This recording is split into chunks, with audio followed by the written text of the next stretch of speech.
You're watching Good on Paper, a bookish channel. I'm Jenny.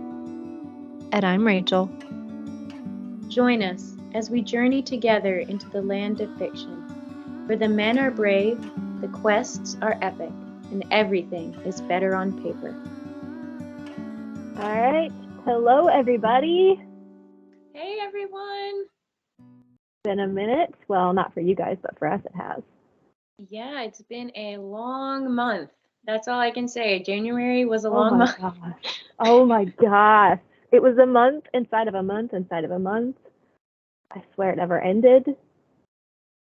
It really was. I still cannot believe we launched a whole podcast last month. I know. It feels weird that we finally did it, but it also feels like it was longer ago than it was. Like, it feels like it was a few months ago, and it's only been a month. Yeah, I was thinking that too, because we came up with the idea for it. I think it was November, December, but we both decided let's wait until after Christmas because, guys, it gets crazy. Oh, yeah. So I remember I was just in the back of my mind, oh, we'll work on this in January, maybe it'll be launched in February. But the second we started talking about it after the holidays rolled around, we were like, let's do a New Year's episode. So to do a New Year's, goals episode, we had to push up the timeline so it would still be somewhat close to New Year's.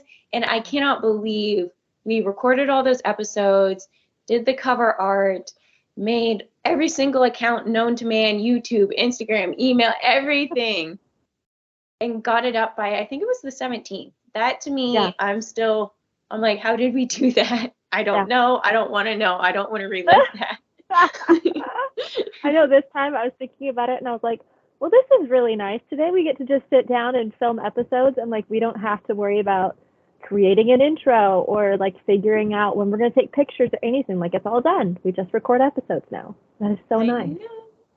Yeah, this is the fun part now. Now we just get to talk. So that'll be fun. Yeah, this is the part that we, not that the other parts I didn't enjoy at all, but this is the part I really enjoy. So yeah, me too. This is what we're doing now. So, although, funny story about the podcast. So if you want to know how my January has gone, this might give you a little idea. So we debuted our first episode, and then I had originally had the podcast up on RSS as the podcast hosting.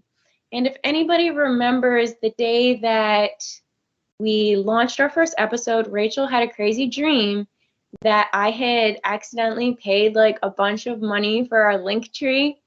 And she was freaking out.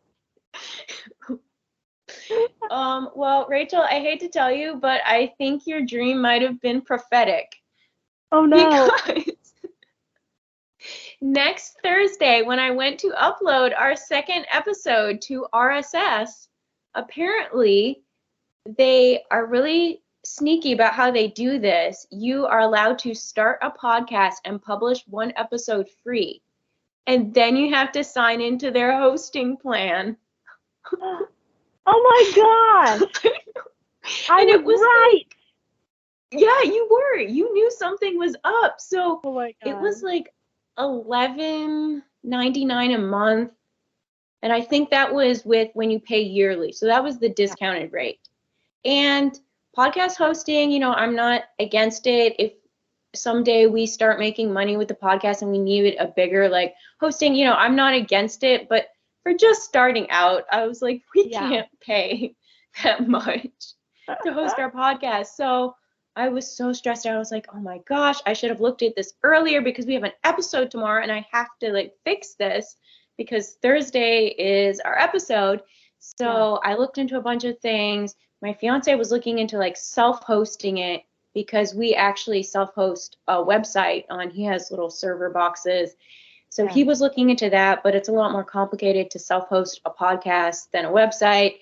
And then I was looking into other things. And finally, just in the nick of time, I switched us over to Anchor. So shout out to Anchor, I guess, which is free. It's obviously not as good because it's free, but Yeah. it's through Spotify, and I managed to switch us all over. I had to re-upload us to Google, I had to re-upload us to Apple, all this other stuff. Oh So my gosh. if it's not working quite right, that's why. But I think it's working fine. Oh my gosh. And we were going to record that day, so I was going to let you know what was going on. But with all the stress, I got my period. And my period was the worst ever because I was so stressed out. I mean, guys, I was throwing up. I was not feeling good. So I basically took some pain medication, which I normally don't do, but it was that bad. And I went to bed. But it all got fixed. It was fine. Jenny, I feel so bad. I had no idea that it was like so stressful or that any of that happened.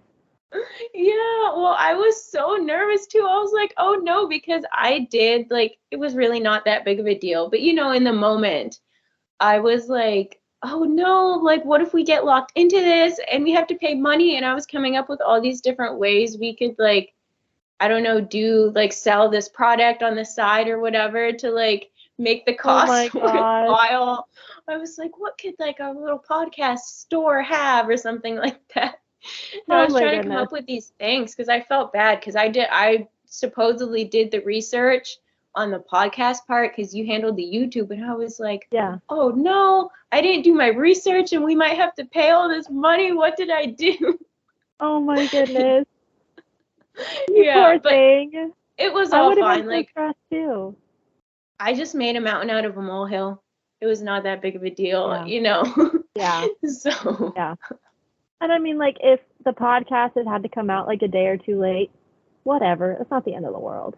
Yeah. And that was the other thing. I was going to just sign up. Like, if I couldn't get it switched over, I was just going to sign up for 1 month, Yeah. Take the $11.99. I felt it was worthwhile, to pay just to, like, get it all figured out. But good news, it was able to switch over perfectly fine. We did not have to pay a dime. Everything was good. So.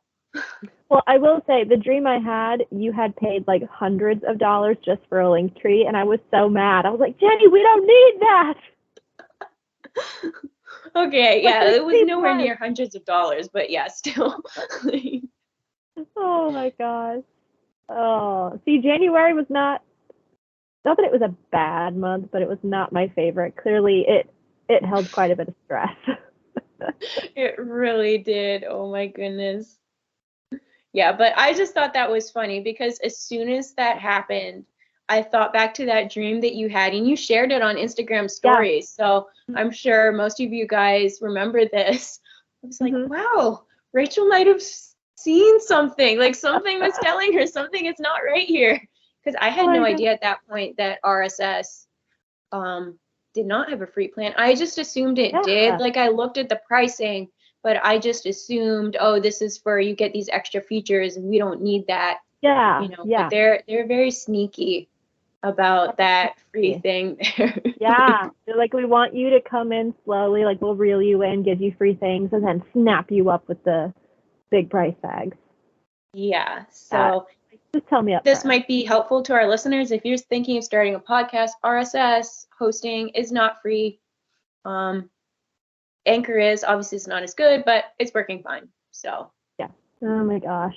Wow. And here I had no idea. I was just uploading the YouTube video like do. Yeah. And because we had been planning to see each other that day, I was like, oh, I'll just tell Rachel.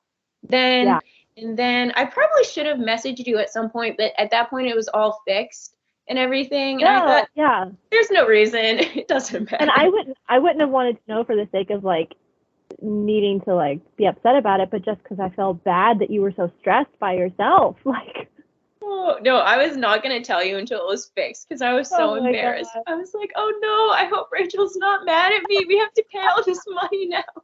No. Oh, you fixed it. It's fine. Yeah. So how was your January? How have your goals been coming along?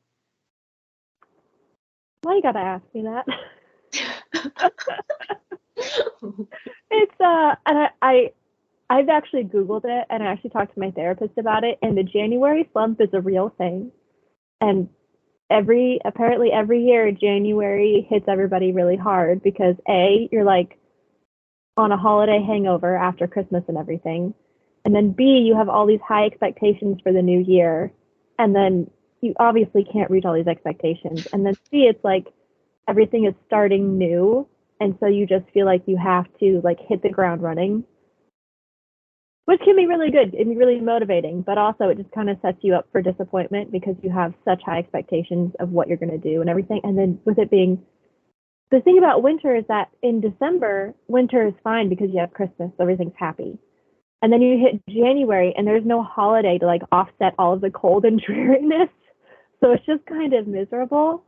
So I have to admit that I have not kept up with all of my goals. To be completely honest, I don't remember all of the ones that I said. Because I probably made too many. The one thing I have been doing, and I'm very proud of myself, the last 2 weeks I have been getting ready every day, even though I work from home, which is something that I had been wanting to do. So I have been keeping up with that, which has been going well, and it actually has been helping to just like, even if it's just mascara one day and I just put on leggings, like just to get ready to some extent has been really helpful to like feel motivated and not feel so lazy, I guess. So I have kept up with that one. And I have, for the most part, I've been pretty good about my like health goals. I've been working out mostly consistently. I've been trying not to eat sugar, and it's been mostly successful. My writing goals have been hit or miss. I mean, for one, it's January, and that didn't do me any favors. But for two, this third book of my trilogy that I've been working on has been like the agony book of my life. It's just been such a pain. And then I was doing a bunch of research yesterday and deciding, well, I don't know, should I put it off and do something else right now? And just so really January has just been filled with questions, and I'm going into February going, I'm not sure what I'm doing. But I guess the only thing I can say is that maybe I'm asking the right questions now so that I can figure out what I'm doing as I move into spring. But to be honest, I have no idea what I'm doing, and I didn't figure out a whole lot in January. And I know I probably should have. So I'm like, yeah. And that whole like when it hit January 1st, everyone on Instagram was like, oh, I'm gonna release like a publishing schedule. And like they put these little pictures of their covers and stuff, and I was like, oh, I'm gonna do that too. That's really cute. Nothing is going that way. I don't know why I made a publishing schedule because literally nothing is happening as I planned it, like at all. Which is, I could never do a publishing schedule. Like, I just know that about myself. I could not put that. Although I don't know, maybe it would keep me accountable. I don't know. I feel like having a deadline for one project is wise, but to have multiple deadlines for multiple projects, such a bad idea. Because you never, like, life changes, your inspiration changes. Like, you don't know what you're going to do in 6 months. Like, who thought that was a good, I mean, some people, I guess, keep to them. I do not. I have learned. I will not be doing that again. Yeah, I'm kind of the same as you. My exercise goals and, kind of my life goals actually have been doing a lot better than my writing goal. Like the other day, I did not do yoga in the morning. And I remember when we were first talking about it, I told you that yoga used to hurt in the morning. Now I hurt if I don't do yoga in the morning. And it doesn't feel bad when I'm doing it, but yesterday I didn't do it and I was so sore and I felt so awful. So today I woke up and I didn't have a lot of time, but I still did like 5 minutes and it felt amazing. So I thought, wow, that one I'm proud of. But yeah, the writing, I was supposed to have drafted an entire first draft by the end of the month. I think I'm on chapter 3. So it's okay. No. Oh, I totally feel that. So hard. Oh my gosh, yeah. 100%. Yeah, but my Kindle Vella, it just keeps getting in the way because that takes priority. And honestly, I'm so glad I have that because I think I really do well on a deadline, especially a weekly deadline. So I think going forward for me, starting a newsletter like we were talking about before, I think will be a good thing for me to work on, because I do really well. If I have to get that article out by this day of the week, I will do it. But working on a whole draft, I'm not as good as, instead of doing like these little weekly chunks. So I don't know, I might need to maybe set up a little like critique partner thing where I send you or somebody else a chapter every week. That might be a good thing to do. I've done that before, though. It didn't work out so well because it's your critique partner. It's not a whole audience. So it's really easy to just kind of blow it off and be like, oh, they'll get it. But that being said, I was looking at my focus goal, and I think I'm actually doing really well on accident, because with my focus goal, I wanted to focus on launching one thing at a time. So I have my website I need to launch, I have my newsletter I need to launch, and I was beating myself up because I didn't work on them basically at all this month. But I looked back and I realized you launched the podcast this month. That was your focus. You shouldn't even be thinking about that until February. So now I can start thinking about another project, because when I launched Kindle Vella, I worked backwards. I set out, okay, I need a cover and I need a blurb and I need 3 intro posts, and I set out all the things I needed to do to launch it, and I just worked backwards from those dates, and I gave myself due dates for everything, and I just worked on launching one thing for a month. And that's kind of what we did with the podcast. We had the cover art to make, we had the channels to set up, we had all the little graphics to make and the intro to record, and we did that the month of January. So looking back, I think I did a lot better. I mean, it would have been a bad idea to try and launch a newsletter or my website that month too. Like that can be next month, So other than writing, I feel like I did pretty well. I still need to kind of figure out what to do to make the writing happen. That is the ultimate question of all writers everywhere. Oh, I totally agree. Gosh, there's so many things to explain, I guess, if I'm going to get into it. But I have had the hardest time writing this third book. And the first 2 were hard only because I felt stressed about the deadlines. And if you've ever written with any kind of plans to publish, you know what that stress feels like. It kind of, in some ways, it kind of steals a little bit of the joy out of writing, because you have to get it done. It's not just, I sit down and write whenever I feel like it. It's like, I actually have to do this. But I still enjoyed it, and I still got them done, and it was fine. But this one, it's like, I don't even know how to explain it. It's just been miserable. Every time I sit down and try to work on it at all, I'm just like, I do not have any desire to do this at all right now. And so I was kind of toying with the idea of potentially changing my publishing schedule and doing something else first. And did a bunch of research yesterday, watched a bunch of videos all about, publishing to market and all these kinds of different things. And I'm like, I don't know, maybe I should change up what I'm doing. I mean, I'll finish this third book, but I'm like, maybe it's just not for right now. And my word of the year was confidence. And after watching these videos last night and taking pages of notes and everything, I woke up this morning and I was like last night, it's funny how one night of sleep can totally change your perspective. Because last night I was like, I need to update my newsletter. I need to alter my covers. I need to, plan a book that I can rapid release and do all these different things. Because if you're writing and you really love it and it's just a hobby for you and you want to do it professionally, that's great. You can be a professional author that way.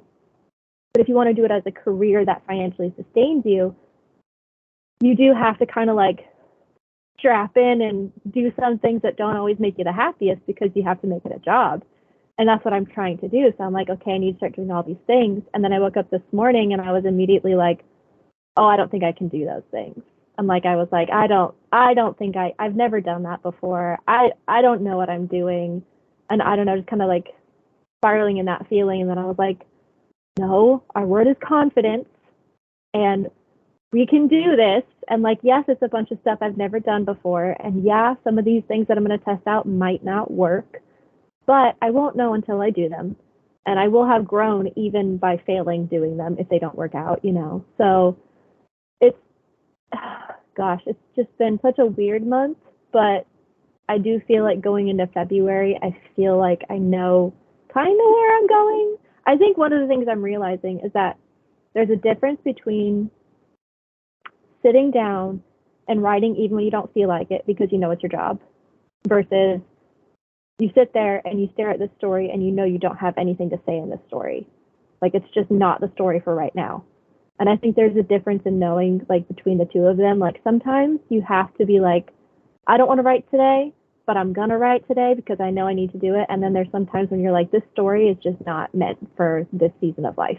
Like it's just not going to happen for me right now. And that's okay. And you just kind of have to set it aside and work on something else. But it's kind of important to figure out the difference between the two. And I feel like I'm learning the difference between the two through the course of January, which has been good. Frustrating, but good. Oh, that's exciting though. That you're figuring out, you know, because this is a roadblock, but you're figuring out your next step. I'm super curious to what you're planning next, especially, you know, all these new exciting ideas like rapid release. It sounds like you learned a lot from YouTube videos, which AuthorTube is the best. I mean, these indie authors, we help each other out, and you can learn so much from these people who have had so much experience. Definitely. And I was watching because I went to a Emma St. Clair like video class or whatever yesterday morning. And then after that, I was like, I started thinking about, okay, maybe I need to change my approach because I had asked her a question like, for instance, I mean, I'm pretty open about my struggles as a writer, whatever. I don't really hide a whole lot. And for me, my book is sitting at 33 reviews and it's been out for a year. And as most people know, when you hit 50, Amazon starts, you know, kind of working for you in advertising. But really, when you hit like hundreds and then thousands, that's when it's like, oh, okay, this is really selling really, really well. And of course, we all want to reach that.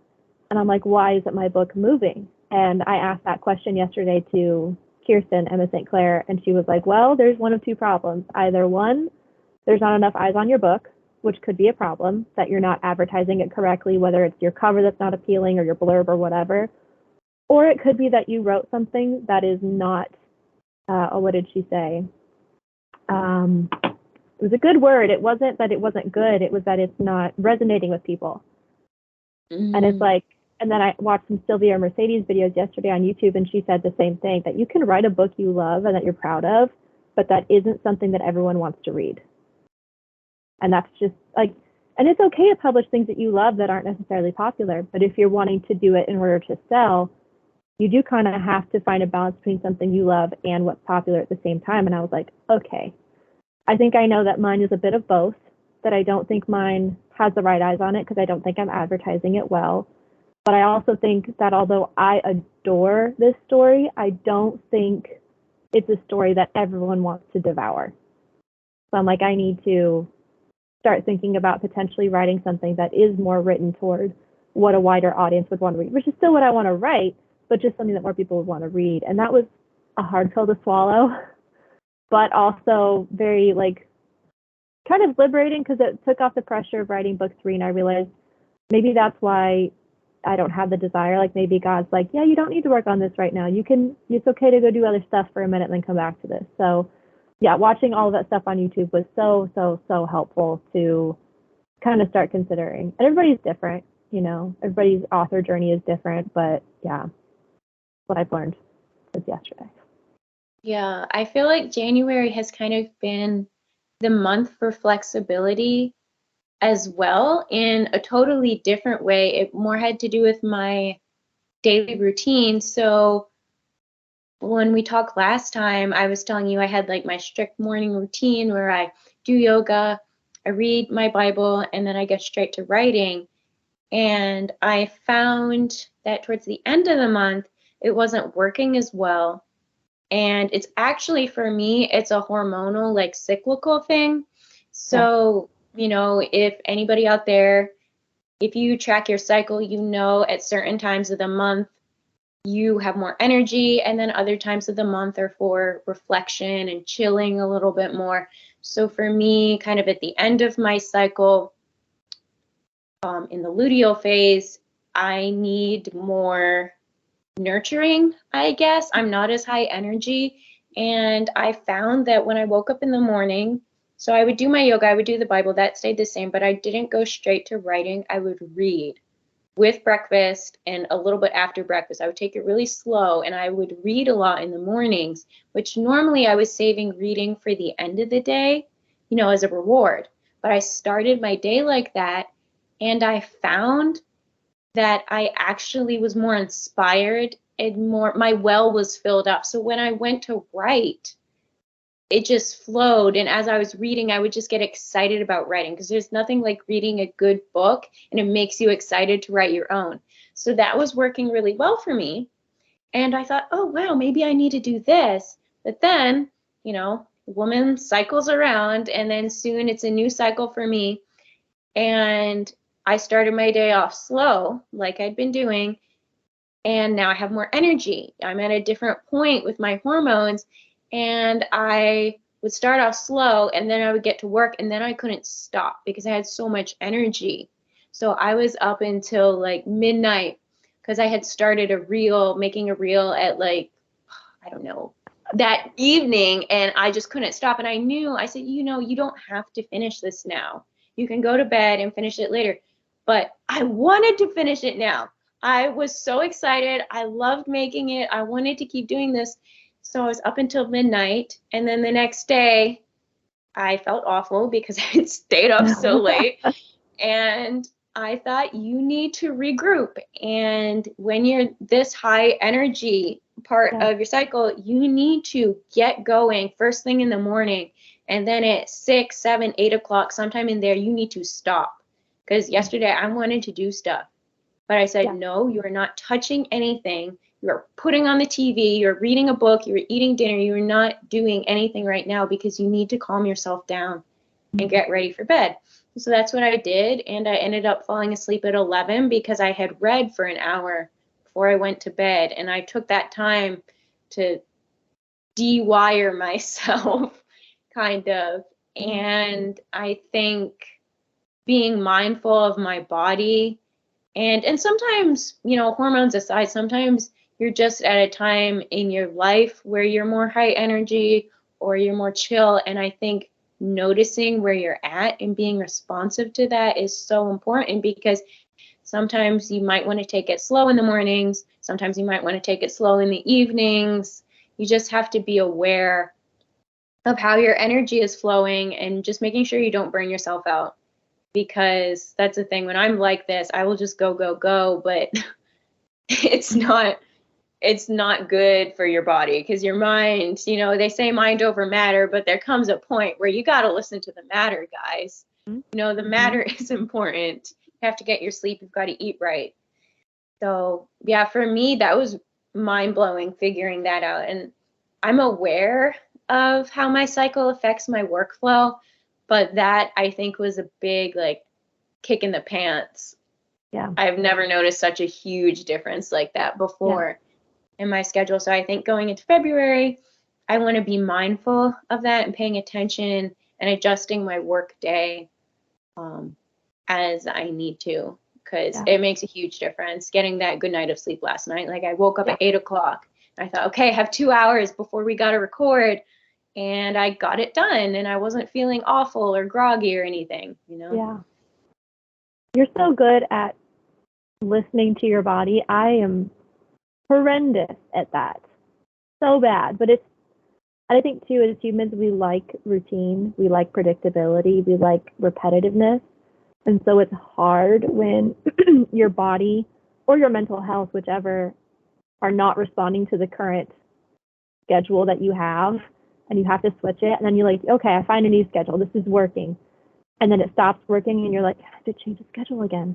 It's like you kind of have to constantly change your approach to things. Like even for me on social media, I'll have a few weeks where I'm super into it.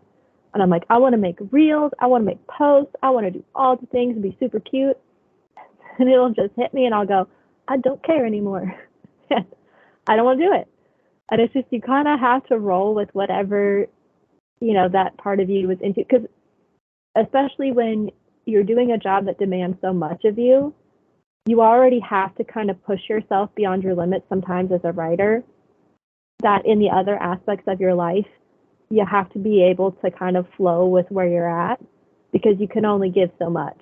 Like if, you're sitting down to write every day like you're supposed to, or like you tell yourself you're supposed to, you don't have the energy to always commit, 120% to every other aspect of your life too, whether that be social media or whatever.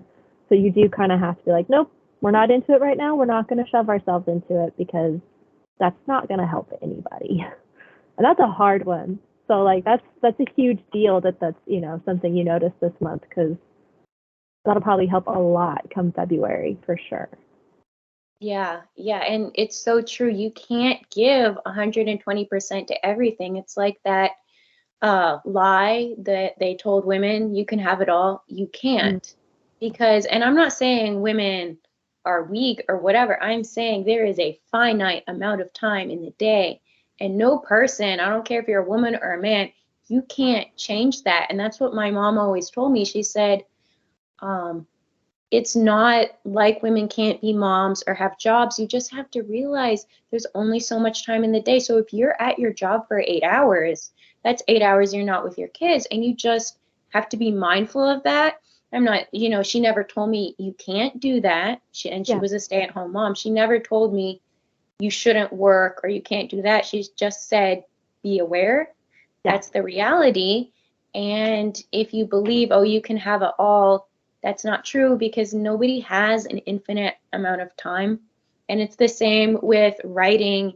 And like you said in our last episode, writing is the core of what we do. So if you make the choice to give your 100% to your writing, which is probably the best since, that's your product, then that means you're not going to be able to give 100% to social media or to, I don't know, maybe you edit on the side. You just have to be aware and budget your time accordingly, and don't have expectations that you can do 100% on each little aspect of your life, because you just can't. And then sometimes it's not even just a matter of time, it's a matter of energy, because I know for me, when I'm in those high energy weeks, I might film a lot of content. And then when I'm more low energy, less social, I'll ask myself, well, why can't you post this? You have it filmed. You don't even need to do anything. Just post it. But just posting something is too much for me. I don't want to socially interact. And sometimes you got to push through. Sometimes you just got to recognize. I think last month I posted on my stories. Sometimes, as a woman, you have to retreat. Rapunzel in the tower, you got to go into your tower and protect yourself and refill that well. Yeah. And that's just is how it is, Yeah. 100%. I think I genuinely have a little bit of PTSD from my first 2 books, just because I pushed myself so hard to get things done at a certain time. And of course, I couldn't just be like other people and just publish a book. I tried to do all the extra things too, which was really stupid because I was a beginner. So why I thought I needed to do all the extras, I don't know. But for me, like I think people who follow me on Instagram know this, but I watch the Lord of the Rings appendices whenever I'm working, like almost all the time. And I like it because it's like this creative group of people that are working together to create this really cool set of movies, and it's all these behind the scenes footage, and it's really interesting, but it's also not distracting. But it's just very inspiring to me, because if you've watched or you know anything about it, Peter Jackson, who directed the movies, broke his back making those movies. And like they, not literally, but like figuratively, figuratively broke his back making those movies. He put forth so much energy and everything to make those movies work, and like, sacrifice so much time and like worked impossible hours. So whenever I watched those, I was like, if he can do it, I can do it. And they'd be like 4:00 in the morning and they're still working, and I'm like, I can do it. And listen, guys, that's a great ability to pull out of your pocket when you really need it. Like if you're between a rock and a hard place and you have to push through, that's a great ability to be like, I actually can. I know I can do this. But it is not something you can employ all the time. It's physically impossible. Yeah, there are going to be times when you really have to like push it really hard and get something done, and that's okay, and you can. But to make that a regular practice for yourself, you get so burnt out, and then you create all of this stress for yourself and all of this like for me, like this PTSD of, oh, I don't want to write at all because every time I write, it's the same situation of me being super stressed because that's what I've done to myself. So it's like you have to be very mindful. Like you said, there's so many hours in the day. You know, there's only so much energy you genuinely have to give. And especially because the job we do is something that's creative, you only have so much creativity in your brain. And you can only write for so long before everything you're typing out is just complete garbage. And you have to redo it anyway. So it's like you do kind of have to listen to yourself and your body and your mind and be like, okay, we're at the breaking point. We have to stop. We can't do this. Like it's okay to pull it out occasionally, but it can't be your regular way of life because you can't sustain that. It's just not possible, unfortunately. Yeah, that's a really good point because, okay, so there's people who run marathons, right? And there's people who sprint. Nobody sprints a marathon. You run a marathon pretty slow because you can't. It's physically impossible. And that's not saying that sprinting is bad or running slow is bad. It's just it has its time and its place. And if you're going to sprint, it's only going to be sustainable for a short burst of time and when it's necessary. And like, you know, you might be running away from a bear. So you might need to sprint for a little bit, but presumably you get away. And if you are just traveling some distance, say, you don't want to sprint because it's not necessary. It's a waste of energy.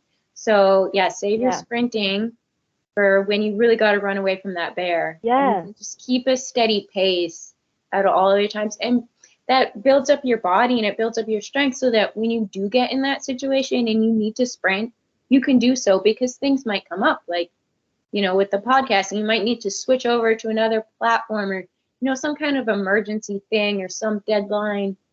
And if you've been kind of keeping at a steady pace and all of a sudden you need to sprint, you can go ahead and do that. Yeah. You know, if you're taking care of your body regularly, your body will give you that in an emergency situation, but don't make your everyday life an emergency situation because then when you get to the emergency, you're going to have nothing to give. You know, I love this analogy, and it's so perfect because also after you've sprinted, you have to rest. Like your body is like, okay, this is more than our average workout. We have to take a break for a minute and you have to walk instead of running at all. So you do pay the price for sprinting too. Like it's not just like, oh, I'm going to sprint every once in a while. You have to rest afterward too. Because if you don't, what do? You break a bone or you sprain muscles or whatever. You pay the price of that and you can't keep going at all for a while. So you do 100%. That's a perfect analogy. I love that. Yeah. Yeah. So that's the thing with burnout. It's not sustainable working at a fast pace. And a lot of people have said this. I've heard this. So many authors have said this so many times. You know, you have to keep slow and steady because, like you said, you burn out and then you need that rest period and then you just disappear. You know, you're not writing, you're not keeping up with your author business. And that's worse than keeping a slow and steady kind of thing. And maybe you're not, you know, writing 2 books a year or posting content every day. But if you're doing a book every couple years and you're posting twice a week, but you're there consistently through, you know, 10 years, that makes a huge difference in your career. I mean, that's a big thing. Absolutely. I mean, that's kind of the price of being creative too, is that you can't drain yourself because then you have nothing to use to write with. Yeah. So take that time, read books. I've read so many books this month, which we'll get into later because I have a lot to say about all the books I've read. But it was great just to fill that well, you know. So read books, watch movies, go for walks, travel, because you get inspiration from other stuff. Yeah. And so I know everyone went into this new year all gung-ho. Yeah. And we're just, reminding you, you can stick to your goals, but don't forget, make rest and relaxation a part of your goals too. Yeah. And be And flexible. yeah, exactly. If your goals shift, like you started the year thinking one thing and they shift to something else, that's okay. Like they shift for a reason. Follow that intuition and go with the new goal. Like just because you decide, like, like with the publishing schedule, for instance, just because you said you were going to do this doesn't mean you have to do this. And just because you originally thought you would doesn't mean you're failing if you don't follow through on it. Like that doesn't help anybody for you to keep pushing at the same goal that you no longer have any desire to fulfill. And it's not going to be good. So just go with the new intuition and the new drive for whatever goals come to you. And if you didn't complete them in January, I don't think anybody did. So don't worry about it. Yeah, and the person who did complete their goals in January, it has nothing to do with how motivated or disciplined they are. It probably has everything to do with they're an actual realistic goal setter, which I am not.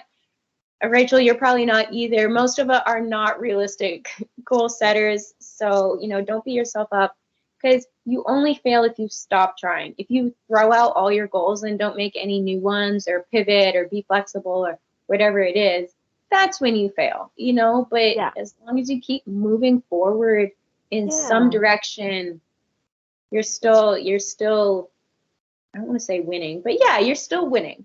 Yeah, and like think about all the things you did do, like all the improvements you did make that maybe weren't even part of your goals, Because I'm sure we all did some kind of changing in January. I know that I got dressed every day. Was that technically one of my goals? No, but it has helped, and I am proud that I finally did it. It's small, but at least I did, accomplish some new step in the month of January. So I'm sure that there's something you've accomplished, even if it's not what you set out to accomplish.